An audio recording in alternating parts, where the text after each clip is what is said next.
മറിയം നമ്മളെ പഠിപ്പിക്കുന്നൊരു കാര്യമുണ്ട്. എന്താണ്? മറിയം കർത്താവിൻ്റെ പാദാന്തികത്തിൽ ഇരുന്നെന്നല്ല പറയേണ്ടത്, അല്ലേ? അടുത്തിരുന്നിട്ടും കാര്യമില്ല. കർത്താവിനോട് പ്രായോഗികമായ സ്നേഹം ഉണ്ടാകണം. Practical love. ഈ മാർത്തായ ആ ടൈപ്പാ, പ്രാക്ടിക്കൽ ലവ്. ആശയപരമായ സ്നേഹം ഉണ്ടാകാം, ആത്മബന്ധമുണ്ടാകാം, പക്ഷേ ഒന്നും വർക്കൗട്ട് ചെയ്യത്തില്ല. നമുക്കൊരു വ്യക്തിയോട് സ്നേഹമുണ്ടാകാം, അപ്പനോട് സ്നേഹമുണ്ടാകാം, അമ്മയോട് സ്നേഹമുണ്ടാകാം, പക്ഷേ അവരോട് ചിലപ്പോൾ കരുതൽ കാണത്തില്ല. അപ്പനോട് സ്നേഹമുണ്ടാകാം, അമ്മയോട് സ്നേഹമുണ്ടാകാം. അമ്മ പള്ളിയിൽ നിന്ന് വരുമ്പോൾ പരവേശമായിട്ട് വരികയാണ്, നാട്ടുഭാഷയിൽ പറഞ്ഞാൽ. അപ്പം അമ്മയ്ക്കൊരു ഗ്ലാസ് കാപ്പി എടുത്ത് വരുമ്പോൾ തന്നെ കൊടുക്കണമെന്നുള്ളത് കരുതലാ, ഇല്ലേ? അല്ലെങ്കിൽ അമ്മ പോരട്ടെ, എനിക്ക് ചായ ഇട്ട് തരട്ടെ പറഞ്ഞുകൊണ്ടിരിക്കും. ഇത്രയും അമ്മ എവിടെ പോയി കിടക്കണേ, പള്ളിയിൽ പോയാൽ കുർബാന തരാൻ സമയമായില്ല, എനിക്ക് ചായ കിട്ടേണ്ട സമയം കഴിഞ്ഞില്ല, നമ്മൾ സ്വന്തം കാര്യം അന്വേഷിച്ചുകൊണ്ടിരിക്കും, സ്വന്തം കാര്യം. ചിലരെന്താണ്, അമ്മ വളരെ വിഷമിച്ച് വരികയായിരിക്കും. നമ്മൾ സ്നേഹിക്കുന്നതും പരിഗണിക്കുന്നതും രണ്ട് സബ്ജക്റ്റാണ്, ലവ് ആൻഡ് കൺസേൺ. പറഞ്ഞാൽ മനസ്സിലായില്ലേ? Love and concern. ആശയപരമായിട്ട് സ്നേഹിക്കാം, പക്ഷെ കൺസേൺ എന്ന് പറഞ്ഞാൽ എന്താണ്? പരിഗണനയാണ്. ബൈബിളിലെ സ്നേഹം പരിഗണിക്കുന്ന സ്നേഹമാണ്. പരിഗണിക്കുന്ന സ്നേഹത്തിൻ്റെ മാതൃകയാണ് മാർത്ത. കർത്താവിനും വയറുണ്ടെന്നും വിശക്കുമെന്നും നല്ലവണ്ണം അറിയാം. അതുകൊണ്ട് ആളിന് വചനം വേണം, അതേസമയം തന്നെ കർത്താവിന് ഭയങ്കര ബാലൻസ്ഡ് ലവാണ്. അത് ദൈവത്തിന് നല്ലവണ്ണം അറിയാം. അതുകൊണ്ട് പത്രോസിൻ്റെ റാങ്കാണ് പലപ്പോഴും മാർത്തായിക്കുള്ളത്. ദൈവമായിട്ട് ജീവിക്കാൻ ഭയങ്കര രസമാണ് മക്കളെ, പക്ഷെ കളി അറിയണമെന്ന് മാത്രമേ ഉള്ളൂ. അതിൻ്റെ ഒരു ഡൈനാമിസം അറിയണം ദൈവത്തോട് എങ്ങനെ. മാർത്ത നമുക്ക് നല്ലൊരു മോഡലാണ്. എന്താ ഇങ്ങനെ ചില സമയത്ത് പെട്ടെന്ന് ചില സമയത്ത് മാർത്ത ഇങ്ങനെ സെൻറ്റ് പീറ്ററിനോളം വളരണ കാണാം. നമുക്കൊരു മോഡലാണ് ബൈബിളിലെ. ഈ ദൈവത്തെ വളരണ എങ്ങനെയാണെന്നറിയാവോ? യേശുക്രിസ്തു ജീവിച്ചിരുന്ന കാലത്ത് ദൈവം നമുക്ക് നൽകിയിട്ടുള്ള ഈശോയുമായിട്ട് ഇടപഴകിയിട്ടുള്ള ആൾക്കാരുടെ ആധ്യാത്മിക നിലവാരങ്ങളാണ് നമുക്ക് മാതൃകയാകണത്. അതിലൊന്നാമത്തെ ആളാണ് അമ്മ. പിന്നെ വരുമ്പോൾ പല ആൾക്കാരുണ്ട്. അതിലൊരാളാണ് സെൻറ്റ് പീറ്റർ. പക്ഷെ ലേഡീസിൽ വരണത് ആരാ? മാർത്തയാണ് വരുന്നത്. പക്ഷെ മാർത്തനൊക്കെ ഇങ്ങനെ മൂടി വച്ചിരിക്കുകയാണ്. ശരിക്കും വലിയ നിധികളെ ദൈവം കർത്താവ് പറഞ്ഞിട്ടുണ്ടോ? നിധി കണ്ടെത്തി കഴിഞ്ഞാൽ നീ അതിനെ മൂടി വെക്കുമെന്ന്. സെൻറ്റ് പീറ്റർ മൂടി വെക്കപ്പെട്ടൊരു നിധിയാണ്. വിശുദ്ധ പത്രോസ് മൂടി വെക്കപ്പെട്ടൊരു നിധിയാണ്. തള്ളിപ്പറഞ്ഞ ആരാണെന്ന് ഇപ്പോഴും ചോദിച്ചാൽ എല്ലാവരോടും പറയും പത്രോസാണെന്ന്. കർത്താവ് പറയും ഞാനാണ് അവനെ തള്ളിപ്പറഞ്ഞത് എന്ന് പറയും. എന്താ കാര്യം? നാട്ടുകാരുടെ മുമ്പിൽ കർത്താവിനെ രക്ഷിക്കാൻ വേണ്ടി വെട്ടിയിട്ടും വാളൊഴിയിടാൻ പറഞ്ഞിട്ടും നിരായുധനായിട്ടും പിന്നെയും കൂടെ പോയില്ലേ, പുറകെ വന്നില്ലേ? പത്രോസല്ലാതെ ആരെങ്ങനെ വരും? അവനാണ് വഴക്ക് കേട്ടത്, അവൻ നിധിയാണ്. പക്ഷെ ദൈവം ഒരിക്കലും അനീതി ചെയ്യത്തില്ല. സമയമായപ്പോൾ അവനെ തന്നെയാണ് അധികാരിയാക്കിയത്. ദൈവമെല്ലാം കാണുന്നുണ്ടെന്ന കാര്യം ദൈവം എന്ത് പറയുന്നു എൻ്റെ അപ്പുറത്താണ് ദൈവത്തിൻ്റെ കാഴ്ച. കൈയിടിച്ച് കിടത്താണ്.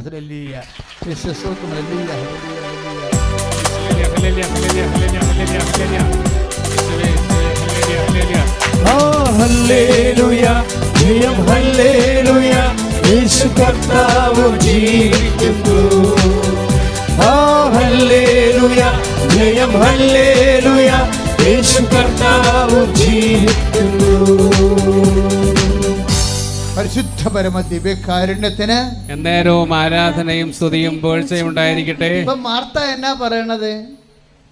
ഞാൻ പുനരുത്ഥാനവും ജീവനുമാകുന്നു, എന്നിൽ വിശ്വസിക്കുന്നു മരിച്ചാലും ജീവിക്കുമെന്ന് പറയുമ്പോൾ, യോഹന്നാൻ 11:27 പറയുമ്പോൾ മാർത്ത മറുപടി എന്താ പറയണത്? ഉപകർത്താവേ, അങ്ങ് ലോകത്തിലേക്ക് വരാനിരുന്ന മിശിഹായാണെന്ന് ഞാൻ വിശ്വസിക്കുന്നു. അല്ലേ? ഇതാര് പറഞ്ഞതാണ്? ശരിക്കും സെന്റ് പീറ്റർ പറഞ്ഞതാണ് അല്ലേ? Whom do you say that I am? ഞാൻ ആരാണെന്നാണ് നിങ്ങൾ പറയുന്നതെന്ന് മത്തായി 16:16 ചോദിക്കുമ്പോൾ you are Christ the son of the living God, നീ ക്രിസ്തുവാണ്, ജീവിക്കണ ദൈവത്തിൻ്റെ പുത്രനായ മിശിഹയാണെന്ന് പറയുന്നത് ആരാണ്? പത്രോസാണ് അല്ലേ? അപ്പം അന്ന് പത്രോസിനോട് കർത്താവ് പറയുമേ, Simeon Barjona, it is not flesh and blood but your father reveals you. നിനക്ക് ഇത് വെളിപ്പെടുത്തിയത് മാംസവും രക്തവുമല്ല, മനുഷ്യൻ്റെ കഴിവല്ല, മറിച്ച് എൻ്റെ സ്വർഗസ്ഥനായ പിതാവ്. യേശു ക്രിസ്തുവാണെന്ന് വെളിപ്പെടുത്തുന്നത് ആരാണ്? പിതാവായ ദൈവമായിരിക്കും. യേശു ക്രിസ്തുവാണെന്ന് പത്രോസിന് വെളിപ്പെടുത്തി കൊടുത്തത് പിതാവായ ദൈവമാണെന്നുണ്ടെങ്കിൽ ഈ മാർത്തായ്ക്ക് വെളിപ്പെടുത്തി കൊടുത്തത് ആരായിരിക്കും? പിതാവായ ദൈവം തന്നെയായിരിക്കും. പിതാവായ ദൈവവും മാർത്തായുമായിട്ട് എങ്ങനെ ഈ ബന്ധം വന്നത്? സ്നേഹിച്ച് ബന്ധപ്പെട്ടതാ. എന്താ കാര്യം? കർത്താവ് പറഞ്ഞിട്ടില്ലേ, എന്നെ സ്നേഹിക്കണവനെ ഞാൻ എന്നെ തന്നെ, നിങ്ങൾ എൻ്റെ കൽപ്പന പാലിക്കുകയും, നിങ്ങൾ എന്നെ സ്നേഹിക്കുകയും എൻ്റെ കൽപ്പന പാലിക്കുകയും ചെയ്യുമ്പോൾ ഞങ്ങൾ വന്ന് അവനിൽ വാസം ഉറപ്പിക്കും, എന്നെ തന്നെ ഞാനവന് വെളിപ്പെടുത്തും. യോഹന്നാൻ 14:21. അപ്പം എപ്പോഴാണ് വെളിപാടുണ്ടാകണത്? ദൈവത്തെ സ്നേഹിക്കുമ്പോഴാണ്, വാക്കിലും പ്രവൃത്തിയിലും. വാക്കിൽ സ്നേഹിക്കുന്ന ആളാണ് മറിയം, വാക്കിലും പ്രവൃത്തിയിലും സ്നേഹിക്കുന്ന ആളാണ് മാർത്ത. അതുകൊണ്ട് പിതാവായ ദൈവം യേശു ക്രിസ്തുവാണെന്ന്, അത് കർത്താവേ അങ്ങ് ലോകത്തിലേക്ക് വരായിരുന്നു മിശിഹയാണെന്ന് ഞാൻ വിശ്വസിക്കുന്നു എന്ന് പറഞ്ഞത് ആരാണ്? സെന്റ് പീറ്ററിനെ പോലെ പറഞ്ഞത് ആരാണ്? മാർത്തായാണ്. പ്രാർത്ഥിക്കുക, കർത്താവായ ദൈവമേ, കർത്താവായ ദൈവമേ, ജീവിതത്തിൽ മാർത്തായെ പോലെ, ജീവിതത്തിൽ മാർത്തായെ പോലെ വാക്കിലും പ്രവൃത്തിയിലും അങ്ങേ സ്നേഹിച്ച് സുവിശേഷ സാക്ഷിയായി വചന വെളിപാടിന്റെ അഭിഷേകം പ്രാപിക്കാൻ അഭിഷേകം ചെയ്യണമേ.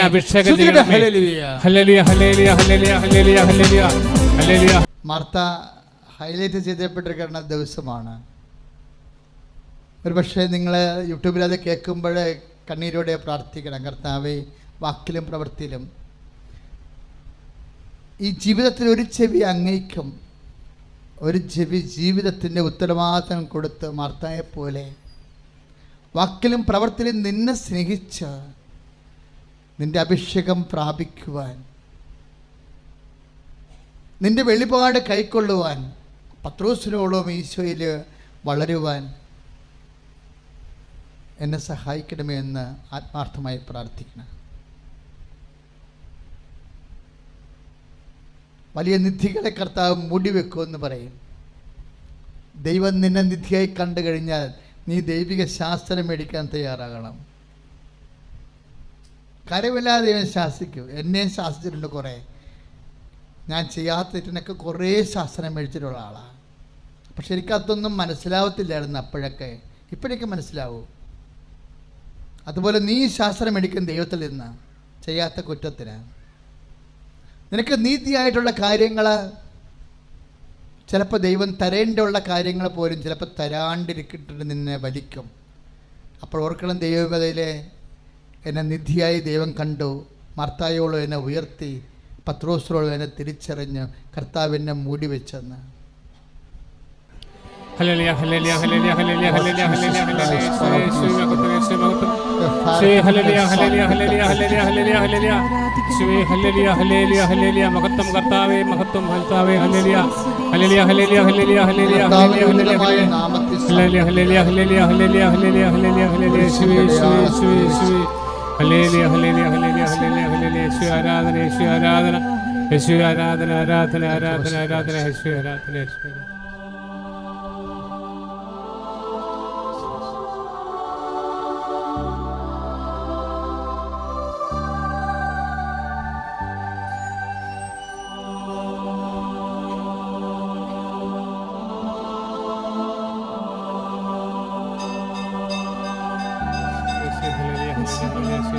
എല്ലാവരും പ്രാർത്ഥിക്കട്ടെ. യേശുവേ യേശുവേ എന്ന് വിളിക്കട്ടെ.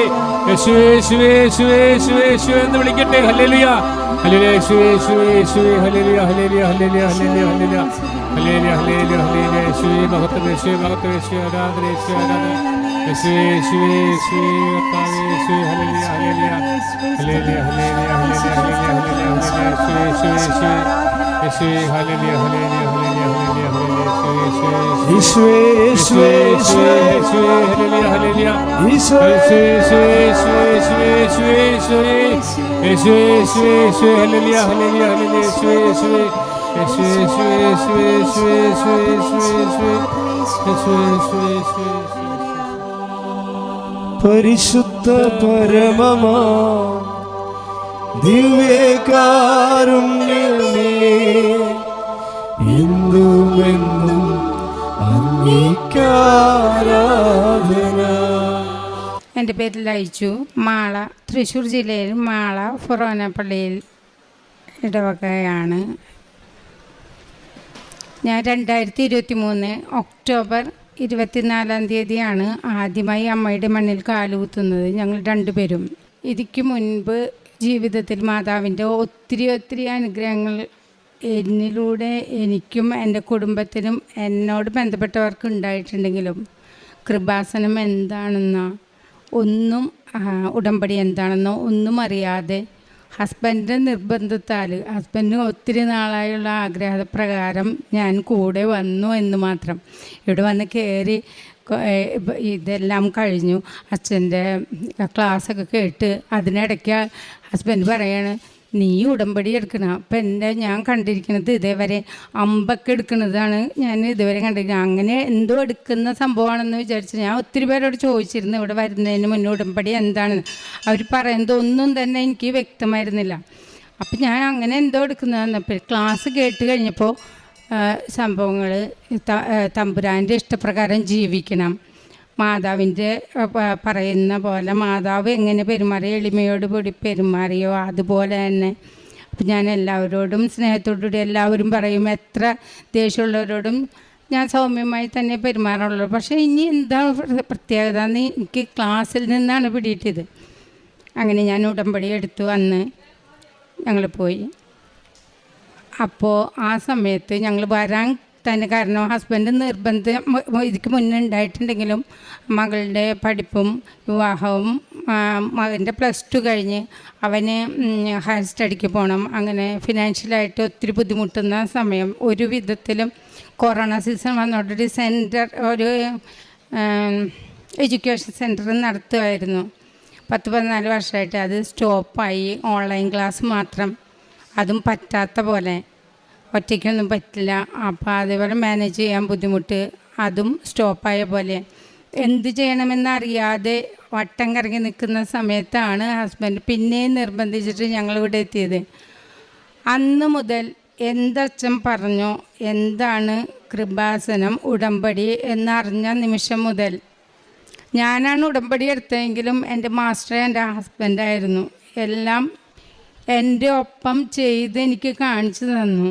ഞാൻ മറക്കുന്നത് ആൾ ഓർമ്മിപ്പിച്ച് വെളുപ്പിന് എനിക്ക് മടിയാണ്, വെളുപ്പിന് 5:30 എനിക്ക് എഴുന്നേൽക്കാം. പക്ഷേ ആൾ 4 മണി 4:30 ആകുമ്പോഴേക്കും പ്രാർത്ഥന എഴുന്നേൽപ്പിക്കും. എല്ലാം ഞങ്ങൾ ഇതേപോലെ പള്ളിയിൽ പ്രാർത്ഥന കഴിഞ്ഞ് ഞങ്ങൾ രണ്ടാളും കൂടി പള്ളിയിൽ പോവും, കുർബാന സ്വീകരിക്കും, കുമ്പസാരം, പിന്നെ ഇവിടെ നിന്ന് കിട്ടുന്ന പത്രം.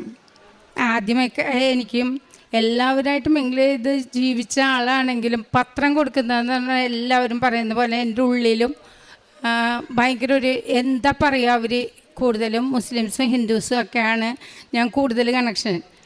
അപ്പോൾ അവരുടെ മക്കളും എൻ്റെ അടുത്ത് വന്ന്, പക്ഷേ അവർക്ക് വരെ കൊടുക്കാനായിട്ട് ആൾക്കൊരു മടിയും ഉണ്ടായിരുന്നില്ല. ഹസ്ബൻഡ് എന്ത് സിമ്പിളായിട്ട് കൊടുക്കും. എനിക്കത് കണ്ടു കഴിഞ്ഞപ്പോൾ ആൾക്ക് ചെയ്യാൻ പറ്റും. എനിക്ക് തോന്നിയിരുന്നത് ആൾക്കൊന്നും ആരോടും പറയില്ല, ഇങ്ങനെ ചെയ്യില്ല എന്ന് വിചാരിച്ചിരുന്ന ആൾ ഇത്രയ്ക്കും മാതാവിന് വേണ്ടിയിട്ട് ആൾ എന്തിനും തയ്യാറായി നിൽക്കുന്നുണ്ട്. ഇപ്പം പിന്നീട് എനിക്ക് അത് ഭയങ്കര ഒരു പ്രചോദനമായി.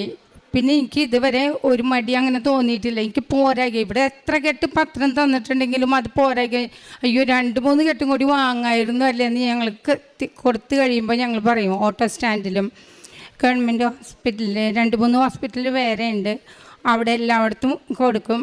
പിന്നെ മുസ്ലിംസ് സഹോദരങ്ങൾ എന്നോട് ചോദിച്ചു വാങ്ങുമ്പോൾ എനിക്ക് അതിശയം തോന്നിയിട്ടുണ്ട്. ക്രിസ്ത്യാനികൾ വേണോ വേണ്ടേ എന്ന് വിചാരിച്ചിട്ട് ഇങ്ങനെ ഞങ്ങൾക്ക് കിട്ടി എന്ന് പറയും. മറ്റൊരു കിട്ടിയിട്ടുണ്ടെങ്കിലും നോക്കട്ടെ, ഞാൻ ഒന്നും കൂടി ഇത്രയും സമയമുണ്ടല്ലോ അങ്ങനെ വായിക്കാമല്ലോ എന്ന് പറയുമ്പോൾ എനിക്ക് അത്ഭുതം തോന്നിയിട്ടുണ്ട്. അങ്ങനെ ബുദ്ധിമുട്ട് ഇത് തരണം ചെയ്ത് നിൽക്കുന്ന സമയത്ത് ഞങ്ങൾ പ്രോപ്പർട്ടീസ് വിൽക്കാനുള്ള സംഭവങ്ങൾ കാലാകാലങ്ങളും നോക്കുന്നുണ്ട്. 5-6 വർഷമായിട്ട് ഞങ്ങൾ നോക്കിയിട്ടും ഞങ്ങൾക്ക് ഒരനക്കമില്ല. എന്താ വെച്ചാൽ പ്രോപ്പർട്ടീസ് വിൽക്കലും വാങ്ങലും ഒക്കെ സ്റ്റോപ്പായി നിൽക്കുന്ന സമയമാണ്.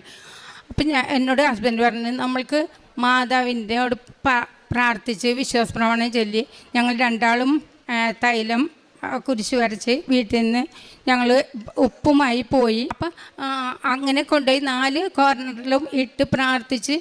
അപ്പം അക്രൈസ്തവരാണ് സൈഡുകളിൽ താമസിക്കുന്നത്. അപ്പം അവരൊക്കെ വിൽക്കാനാണോ എന്തിനാണോ ഇതൊക്കെ എല്ലാവർക്കും അറിയാം. ആ സമയം ഞങ്ങൾക്ക് റെഡി തീറിന് വേണ്ടിയിട്ട് ഉടൻ തന്നെ അമ്മ ആളെ കൊണ്ടുവന്നു.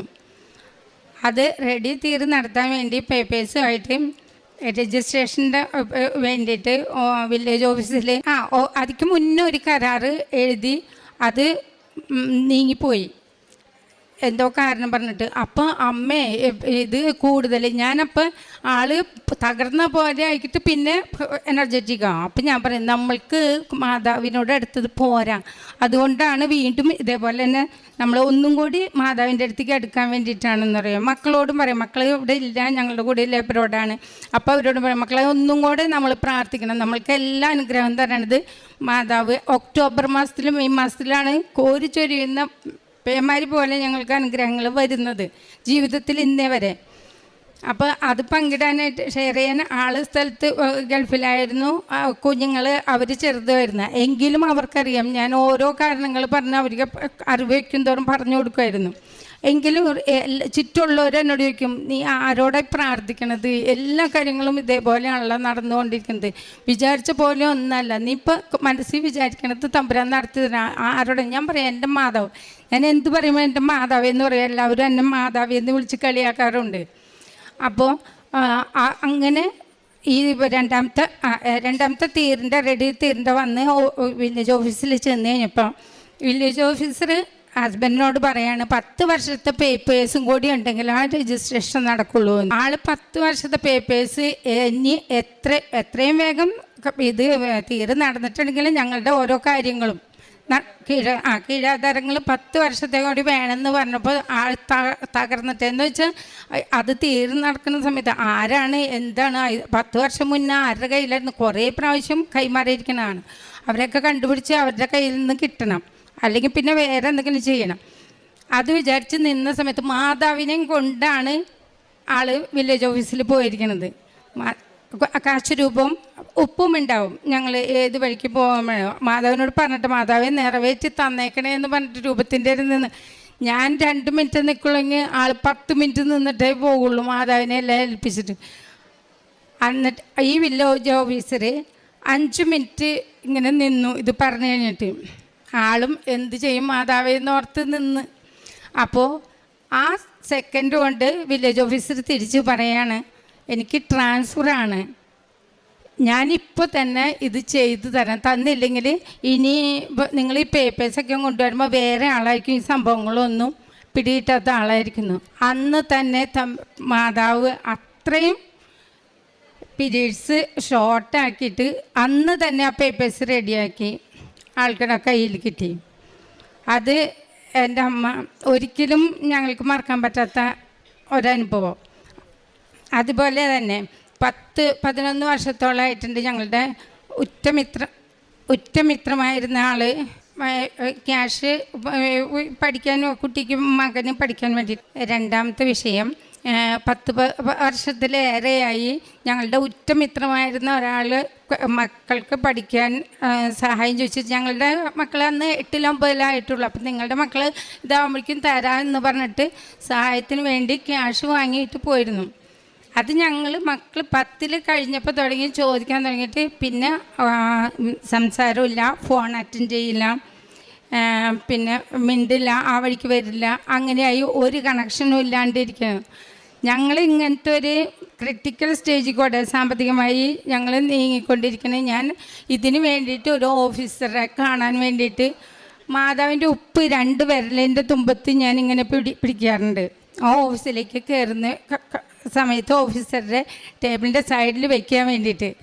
അപ്പോൾ ഞാൻ ഇത് പിടിച്ചിട്ട് പുറത്ത് വെയിറ്റ് ചെയ്യാണ് അടുത്ത കോളിന് വേണ്ടിയിട്ട്. ഓഫീസറുടെ റൂമിൽ ആരോ ഉണ്ട്. ആ സമയത്ത് ഈശ്വര, ഞാൻ വിശ്വാസപ്രമാണം ചൊല്ലിക്കൊണ്ടിരിക്കും. നേരം കിട്ടുമ്പോഴൊക്കെ വിശ്വാസപ്രമാണം ചൊല്ലും. വിശ്വാസപ്രമാണം ഇത്രയും ഇമ്പോർട്ടൻ്റ് ആണ്. ഞാൻ പരിശുദ്ധരാജ്ഞി, അമ്മനോടുള്ള പരിശുദ്ധരാജ്ഞിയാണ് മുന്നിൽ ഞാൻ ചൊല്ലിക്കൊണ്ടിരുന്നത്. എത്രയും തള്ള മാതാവും ചൊല്ലും. വിശ്വാസപ്രമാണം ഇവിടെ വന്നതിന് ശേഷമാണ് എനിക്ക് ഇത്രയ്ക്കും ഇമ്പോർട്ടൻ്റ് ആണെന്ന് മനസ്സിലായത്. ഞാൻ വിശ്വാസപ്രമാണം ചൊല്ലിക്കൊണ്ടിരിക്കുക. ആ സമയത്ത് ലൈജു, എൻ്റെ പേര് ലൈജു എന്നാണ്. ലൈജു എന്ന് പറഞ്ഞിട്ട് 2-3 വിളി പെട്ടെന്ന്. അപ്പം ഞാനിങ്ങനെ തിരിഞ്ഞു നോക്കി. എനിക്ക് തോന്നണതാണോ, എനിക്കങ്ങനെ പലവട്ടം തോളിൽ തട്ടി ഇങ്ങനെ പറയണ പോലെ മാതാവ് വന്നേക്കണ പോലെ എനിക്ക് പലവട്ടം ഉണ്ടായിട്ടുണ്ട്. അപ്പോൾ വിളിക്കുന്ന കേട്ടപ്പോൾ ഞാൻ തിരിഞ്ഞു നോക്കിയപ്പോൾ മാതാവ് ഇങ്ങനെ സെയിം ഇവിടെ നിൽക്കുന്ന മാതാവ് ഇങ്ങനെ നിൽക്കുകയാണ്. എൻ്റെ കണ്ണ് നിറഞ്ഞു കഴിഞ്ഞിട്ട് എനിക്കും മിണ്ടാൻ പറ്റുള്ള ഈ ഉപ്പും എൻ്റെ കയ്യിലുണ്ട്. അപ്പോൾ ഈ മനുഷ്യൻ എന്നോട് ചോദിക്കും, എന്നെ കണ്ടിട്ട് മനസ്സിലായില്ലേ, നിനക്ക് ഇനിയും പിടിയിട്ടില്ലേ, ഞാനാണ് ക്ലീച്ചസ് എന്ന് പറഞ്ഞു. ആളുടെ പേര് പറഞ്ഞ് പരിചയപ്പെടുന്നത്. നിനക്ക് ഇത്രയ്ക്ക് വിഷമമുണ്ടെന്ന് എനിക്കിപ്പോഴാണ് മനസ്സിലായി എന്ന് പറഞ്ഞു. അപ്പം ഞാൻ വിഷമിച്ചിട്ടുമല്ല, എൻ്റെ മാതാവിനെ കണ്ട സന്തോഷം കൊണ്ട് എൻ്റെ കണ്ണ് നിറഞ്ഞേക്കണമെന്ന് ആൾക്കറിയില്ല. എന്താ നീ ഇങ്ങോട്ട് വന്നേന്ന് പറഞ്ഞിട്ട് ആൾ എഴുന്നേറ്റ് എൻ്റെ അടുത്തേക്ക് വന്നു. പൈസ തരാനുള്ള ഒരാൾ എന്നെ വിളിച്ചിട്ട് എൻ്റെ അടുത്തേക്ക് വരാമെന്ന് പറഞ്ഞിട്ടുണ്ടെങ്കിൽ ഇന്നത്തെ കാലത്ത് പ്രതീക്ഷിക്കാൻ പറ്റാത്തതാണ്. അത് കോൾ അറ്റൻഡ് ചെയ്യാൻ ഒന്നും ചെയ്യാത്ത ആൾ. അപ്പം ഞാൻ എൻ്റെ മാതാവാണെന്ന് വിചാരിച്ച് എന്ന് പറഞ്ഞ് ആളോട്. ആൾക്കൊന്നും പിടിയിട്ടില്ല. അതെനിപ്പം എന്നോട് പറഞ്ഞാൽ ഇത്രയ്ക്ക് വിഷമം ഉള്ള ഇതാണ് എന്തിയായിട്ട് നീ ഇവിടെ നിൽക്കണമെന്ന്. ഞാൻ പറഞ്ഞു ഇങ്ങനെ ഫിനാൻഷ്യലായിട്ട് ഭയങ്കര ബുദ്ധിമുട്ടാണ്. എടുത്ത വഴിക്ക് ആൾ പറയല്ല, ഇത് വിഷമിക്കണ്ട, ഞാൻ നാളെ തന്നെ നിൻ്റെ അക്കൗണ്ടിൽ പൈസ ഇടാന്ന്.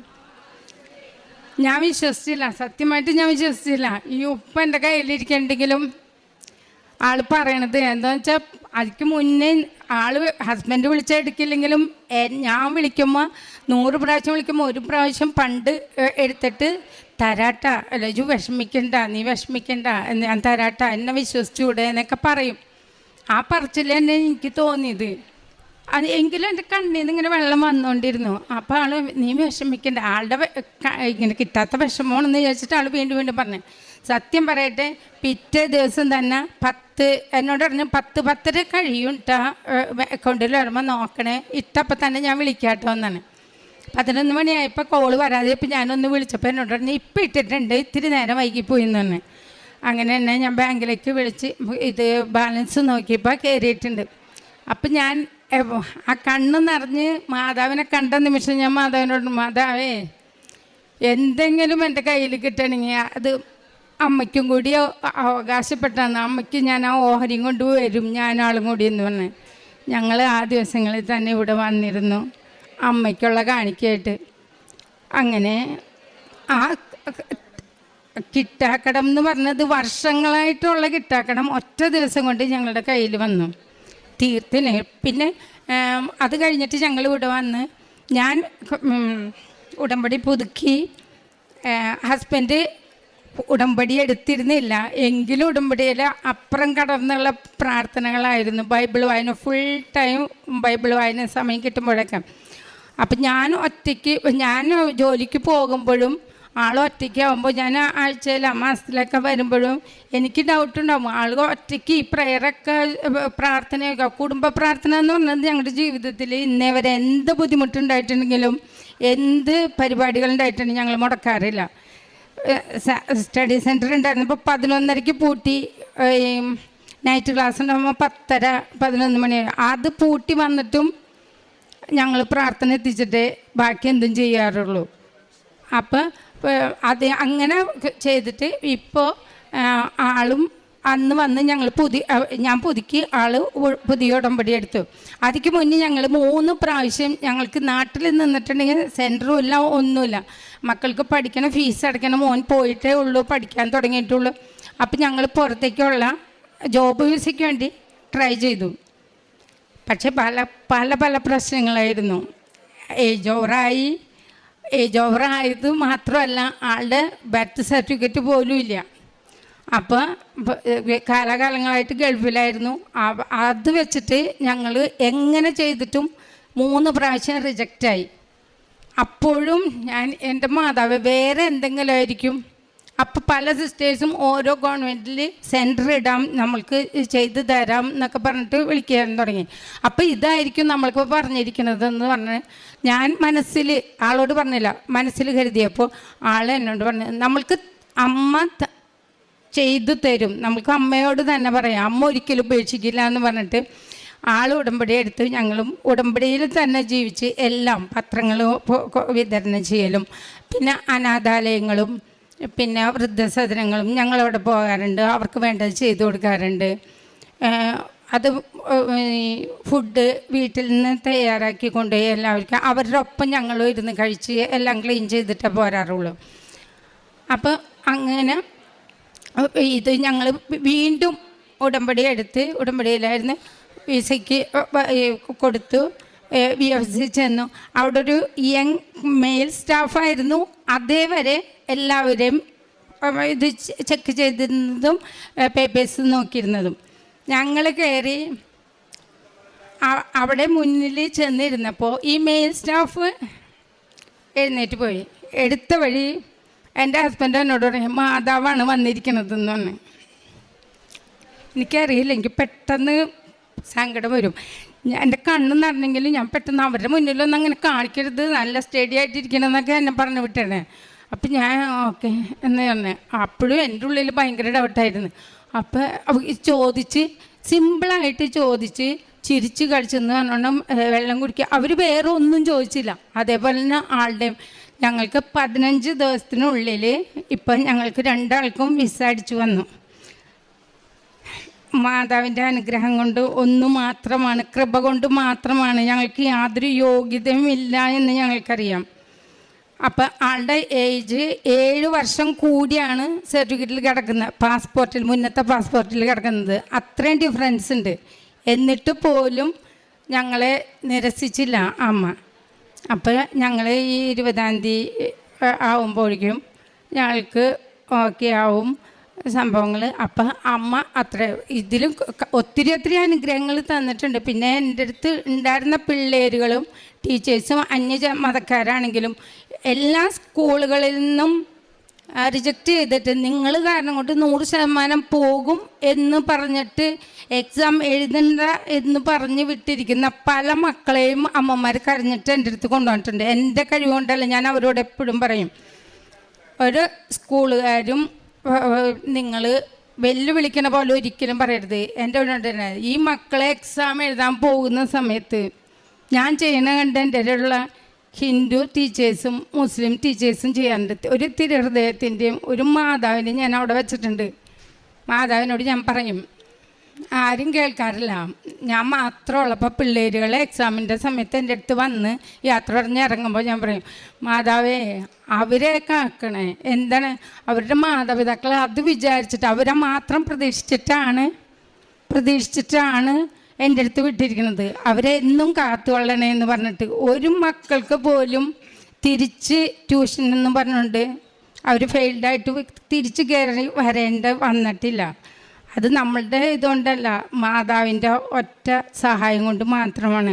അപ്പോൾ ഒത്തിരി അങ്ങനത്തെ അനുഗ്രഹങ്ങൾ ഞങ്ങൾക്ക് ഉണ്ടായിട്ടുണ്ട്. ഇനിയും മാതാവ് ഞങ്ങളെപ്പോലുള്ള എല്ലാ മക്കൾക്കും കൂട്ടായിരിക്കണേ എന്ന് പ്രാർത്ഥിച്ചുകൊണ്ട്